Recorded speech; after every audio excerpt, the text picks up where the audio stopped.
माता वैष्णो देवी की उत्पत्ति, दिव्य उद्देश्य और त्रेता युग की कथा। माता वैष्णो देवी की कथा केवल एक धार्मिक कहानी नहीं है, बल्कि यह उस दिव्य शक्ति का वर्णन है जो सृष्टि के संतुलन के लिए समय समय पर प्रकट होती है। कहा जाता है कि जब धरती पर पाप बढ़ने लगा, जब साधु संतों पर अत्याचार होने लगे और अधर्म ने धर्म को दबाना शुरू कर दिया, तब देवताओं ने आदिशक्ति से प्रार्थना की। तब महालक्ष्मी, महाकाली और महासरस्वती ने अपने अपने तेज का अंश मिलाकर एक दिव्य कन्या को जन्म दिया। इस दिव्य कन्या को त्रिकुटा कहा गया, क्योंकि वह त्रिकुटा पर्वत पर निवास करने वाली थी। बचपन से ही इस कन्या में असाधारण तेज था। वह साधारण बालिका नहीं थी, बल्कि स्वयं शक्ति का अवतार थी। त्रिकुटा ने बहुत कम उम्र में ही यह जान लिया था कि उनका जन्म किसी सांसारिक सुख के लिए नहीं, बल्कि धर्म की रक्षा और भक्तों के कल्याण के लिए हुआ है। उन्होंने ब्रह्मचर्य व्रत धारण किया और तपस्या में लीन हो गई। उनका मन केवल ईश्वर भक्ति और लोक कल्याण में रमा रहता था। उसी समय पृथ्वी पर भैरवनाथ नाम का एक तांत्रिक रहता था, जिसके पास शक्तियां तो थीं, लेकिन विवेक नहीं था। अहंकार ने उसकी बुद्धि को ढक रखा था। जब उसने कन्या त्रिकुटा को देखा, तो उसने उनकी दिव्यता को समझने के बजाय उन्हें पाने की इच्छा कर ली। माता ने उसे समझाया कि वे कोई साधारण स्त्री नहीं है, वे आदिशक्ति हैं, लेकिन भैरवनाथ नहीं माना। तब माता वहां से चली गईं और त्रिकुटा पर्वत की ओर बढ़ी। भैरवनाथ उनका पीछा करता रहा। माता ने रास्ते में अनेक स्थानों पर भक्तों को दर्शन दिए और चमत्कार किए, जिनमें चरण पादुका प्रमुख है, जहां आज भी माता के चरण चिन्ह विराजमान हैं। माता ने अर्धकुंवारी गुफा में 9 महीने तक तप किया, जो उनके ब्रह्मचर्य और साधना का प्रतीक है। अंत में माता पवित्र गुफा में पहुंची, जहां उन्होंने पिंडी रूप में महाकाली, महालक्ष्मी और महासरस्वती का स्वरूप धारण किया। जब भैरवनाथ वहां भी पहुंच गया, तब माता ने दुर्गा रूप लेकर उसका वध किया। लेकिन वध के बाद भैरवनाथ को ज्ञान हुआ और उसने क्षमा मांगी। तब माता ने उसे मोक्ष दिया और वरदान दिया कि हर भक्त उसकी यात्रा के बाद भैरवनाथ के दर्शन करेगा, तभी यात्रा पूर्ण मानी जाएगी। यही माता की करुणा है, यही उनकी लीला है। जय माता दी। माता वैष्णो देवी की कथा में भैरवनाथ का प्रसंग केवल वध की कहानी नहीं है, बल्कि यह अहंकार से ज्ञान तक की यात्रा का प्रतीक है।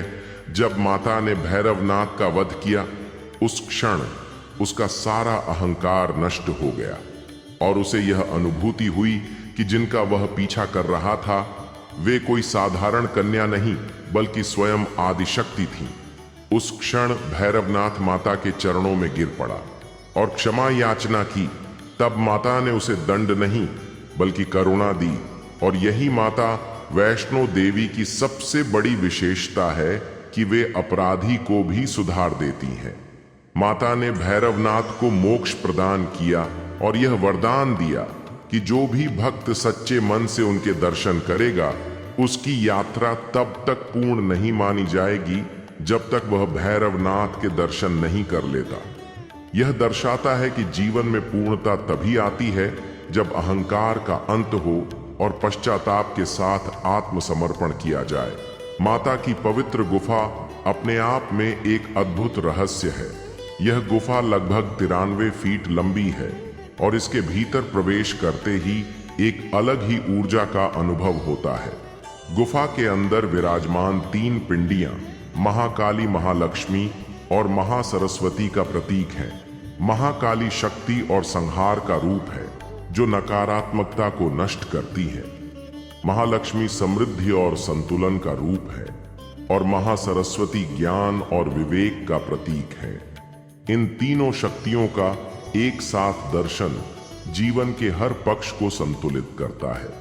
कहा जाता है कि गुफा के अंदर प्राकृतिक रूप से बहने वाली जलधारा गंगा, यमुना और सरस्वती का प्रतीक है और यही कारण है कि वहां पहुंचते ही मन अपने आप शांत हो जाता है।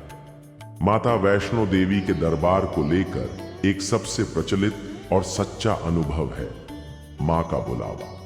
हजारों नहीं बल्कि लाखों भक्तों ने यह माना है कि वे अपनी इच्छा से नहीं बल्कि माता के बुलावे पर वहां पहुंचे।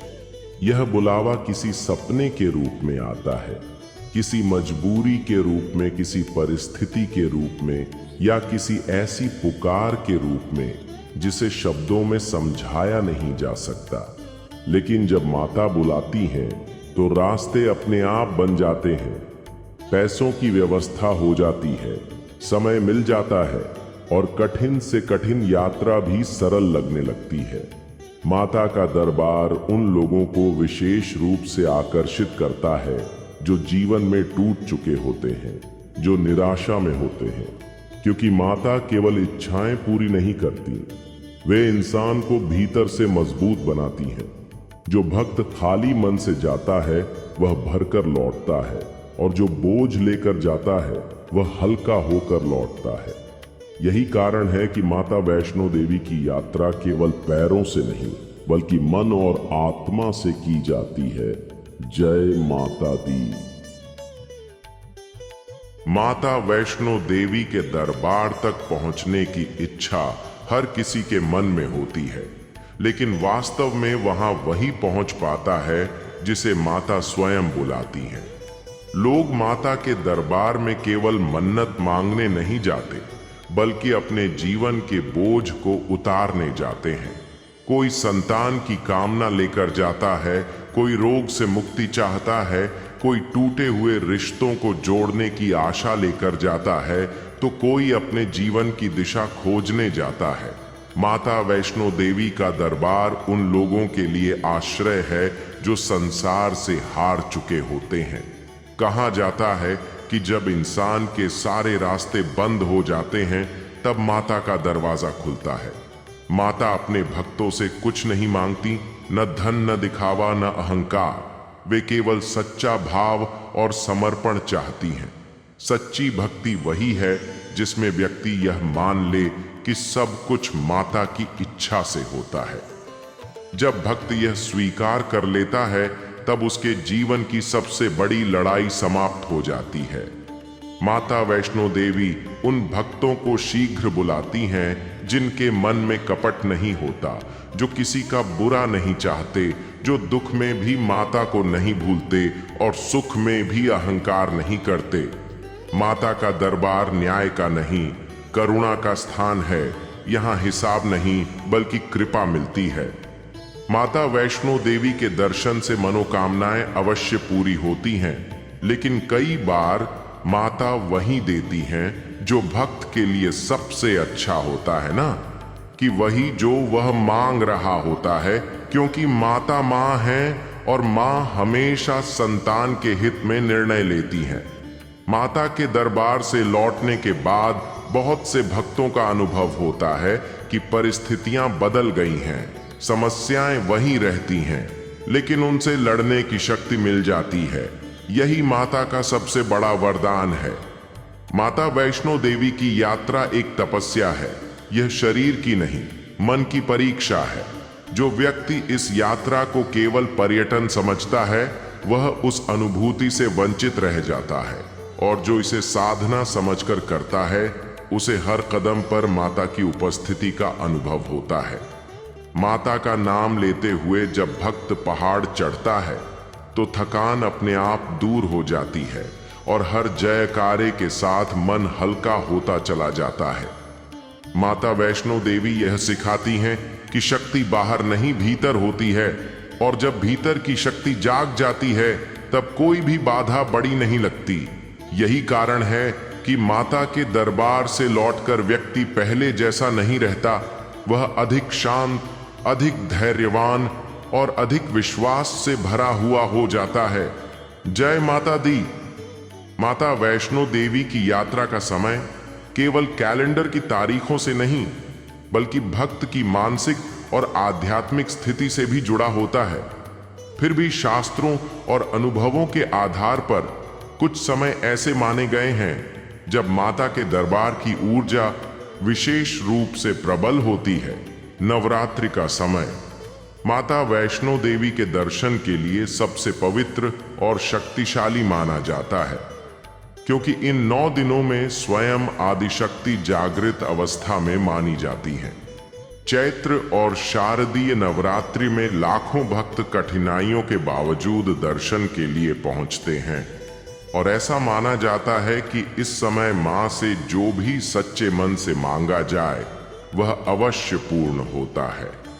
हालांकि इन दिनों भीड़ अधिक होती है, लेकिन जो भक्त धैर्य और श्रद्धा के साथ यात्रा करता है उसके लिए यह भी एक तपस्या बन जाती है। गर्मियों का समय मार्च से जून तक यात्रा के लिए सुविधाजनक माना जाता है, क्योंकि मौसम सामान्य रहता है और मार्ग सुगम होते हैं। इस समय बुजुर्ग और बच्चे भी आसानी से यात्रा कर सकते हैं। मानसून के समय जुलाई से सितंबर तक मार्ग फिसलन भरे हो जाते हैं, लेकिन प्रकृति अपने पूर्ण सौंदर्य में होती है और हरियाली के बीच माता का नाम लेते हुए चलना एक अद्भुत अनुभव देता है। सर्दियों में विशेषकर दिसंबर से फरवरी तक बर्फबारी के कारण यात्रा कठिन हो जाती है, लेकिन जो भक्त इस समय पहुंचते हैं उन्हें एक गहरी आध्यात्मिक शांति का अनुभव होता है। ऐसा लगता है मानो पूरी सृष्टि मौन होकर माता के ध्यान में लीन हो गई हो। सुबह के समय और देर रात के दर्शन का अनुभव भी अलग अलग होता है। सुबह की आरती में एक नई ऊर्जा मिलती है, जबकि रात के दर्शन में एक अलौकिक शांति का अनुभव होता है। माता वैष्णो देवी यह संदेश देती हैं कि जब भी मन भीतर से तैयार हो वही सही समय होता है। कई बार लोग वर्षों योजना बनाते रहते हैं लेकिन नहीं जा पाते, और कई बार अचानक परिस्थितियां बनती हैं और यात्रा पूर्ण हो जाती है। इसे ही माता का बुलावा कहा जाता है। इसलिए यात्रा का सबसे उत्तम समय वही है जब मन पूरी श्रद्धा से माता को पुकारे और जीवन की भागदौड़ से कुछ पल निकालकर स्वयं को माता के चरणों में समर्पित कर दे। जय माता दी। माता वैष्णो देवी की यात्रा केवल पैरों से तय किया गया रास्ता नहीं है, बल्कि यह एक पवित्र अनुशासन है जिसमें शरीर से अधिक मन की शुद्धता आवश्यक होती है। यात्रा पर निकलने से पहले यह माना जाता है कि भक्त को अपने विचारों को शांत करना चाहिए। किसी के प्रति द्वेष, क्रोध, ईर्ष्या या अहंकार मन में नहीं रखना चाहिए, क्योंकि माता का दरबार दिखावे से नहीं, भावना से खुलता है। यात्रा से पहले नशा, मांस, मदिरा और तामसिक भोजन का त्याग करना चाहिए और जितना संभव हो उतना सात्विक जीवन अपनाना चाहिए। माता का नाम स्मरण करते हुए यात्रा आरंभ करना अत्यंत शुभ माना जाता है। यात्रा के दौरान यह ध्यान रखना चाहिए कि रास्ते को प्रतियोगिता या प्रदर्शन न बनाया जाए, न तेज चलने का अभिमान, न दूसरों को नीचा दिखाने का भाव, क्योंकि हर भक्त अपनी क्षमता और श्रद्धा के अनुसार चलता है। माता सबको समान रूप से देखती है। यात्रा के मार्ग में स्वच्छता का विशेष ध्यान रखना चाहिए। कूड़ा फैलाना, थूकना या अव्यवस्था करना माता के प्रति असम्मान माना जाता है। यात्रा के दौरान झूठ बोलना, गाली देना या किसी से झगड़ा करना भी वर्जित माना गया है, क्योंकि यह यात्रा आत्मशुद्धि की है ना कि अहंकार की। माता के दरबार में पहुंचकर यह अपेक्षा नहीं करनी चाहिए कि तुरंत चमत्कार होगा। कई बार माता परीक्षा लेती हैं और कई बार धैर्य सिखाती हैं। इसलिए दर्शन के समय केवल यही भावना रखनी चाहिए कि जो भी मिलेगा वह माता की इच्छा से मिलेगा। माता वैष्णो देवी के दरबार में फोटो खींचने या वीडियो बनाने की अनुमति नहीं होती, क्योंकि वहां की अनुभूति को आंखों में नहीं बल्कि हृदय में कैद किया जाता है। प्रसाद को श्रद्धा से ग्रहण करना चाहिए और उसे व्यर्थ नहीं करना चाहिए। यात्रा के बाद जब भक्त लौटता है तब भी नियम समाप्त नहीं होते, बल्कि तभी असली परीक्षा शुरू होती है, क्योंकि माता की कृपा को अपने व्यवहार, अपने कर्म और अपने विचारों में उतारना ही सच्ची भक्ति है। जो व्यक्ति दर्शन के बाद भी विनम्र रहता है, संयम रखता है और दूसरों की सहायता करता है, वही वास्तव में माता की कृपा को जीवन में उतार पाता है। माता वैष्णो देवी यह सिखाती हैं कि नियम कोई बंधन नहीं, बल्कि आत्मा को शुद्ध करने का मार्ग होते हैं, और जब नियम प्रेम से निभाए जाएं, तो यात्रा केवल सफल ही नहीं बल्कि जीवन बदलने वाली बन जाती है।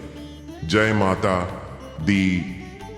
माता वैष्णो देवी के दरबार से जुड़े अनुभव केवल कथाएं नहीं हैं, बल्कि वे लाखों भक्तों के जीवन में घटित हुई सच्ची अनुभूतियां हैं, जिन्हें शब्दों में पूरी तरह बांध पाना कठिन है। अनेक भक्त बताते हैं कि जब वे अत्यंत निराशा और संकट की अवस्था में माता के दरबार पहुंचे, तब वहां पहुंचते ही उनका मन अपने आप शांत हो गया। किसी ने गंभीर बीमारी से मुक्ति पाई, तो किसी को वर्षों से अटकी संतान की प्राप्ति हुई, किसी का टूटा हुआ परिवार फिर से जुड़ गया, तो किसी को जीवन की सही दिशा मिल गई। कई बार माता प्रत्यक्ष रूप से नहीं, बल्कि परिस्थितियों को इस तरह बदल देती हैं कि समाधान अपने आप सामने आ जाता है। कई भक्तों ने यह भी अनुभव किया है कि यात्रा के दौरान जब शरीर थककर हार मानने लगता है, तब किसी अज्ञात शक्ति का सहारा मिलता है। कोई पानी पिला देता है, कोई रास्ता दिखा देता है, या अचानक थकान गायब हो जाती है और भक्त समझ जाता है कि यह माता की ही लीला है। कई लोग बताते हैं कि उन्होंने कभी माता को किसी रूप में नहीं देखा, लेकिन हर कठिन मोड़ पर उनकी उपस्थिति महसूस की। माता का सबसे बड़ा चमत्कार यह है कि वे व्यक्ति के भीतर छिपे डर को समाप्त कर देती हैं, और जब डर समाप्त हो जाता है, तब आधी समस्याएं स्वयं ही समाप्त हो जाती हैं। माता वैष्णो देवी के दरबार से लौटने के बाद जीवन में समस्याएं समाप्त हो जाएं, यह आवश्यक नहीं, लेकिन उनसे जूझने की शक्ति अवश्य मिलती है। कई भक्त यह भी कहते हैं कि माता ने उन्हें वही नहीं दिया जो उन्होंने मांगा, बल्कि वह दिया जो उनके लिए सबसे उचित था, और समय के साथ उन्हें समझ आ गया कि माता का निर्णय सही था। माता का चमत्कार यह नहीं कि वह दुख मिटा देती है, बल्कि यह है कि वह दुख को सहने की शक्ति दे देती है, और यही शक्ति मनुष्य को भीतर से बदल देती है। माता वैष्णो देवी का दरबार यह सिखाता है कि सच्ची कृपा बाहर नहीं भीतर उतरती है, और जब भीतर परिवर्तन होता है, तब जीवन स्वयं बदलने लगता है। जय माता दी।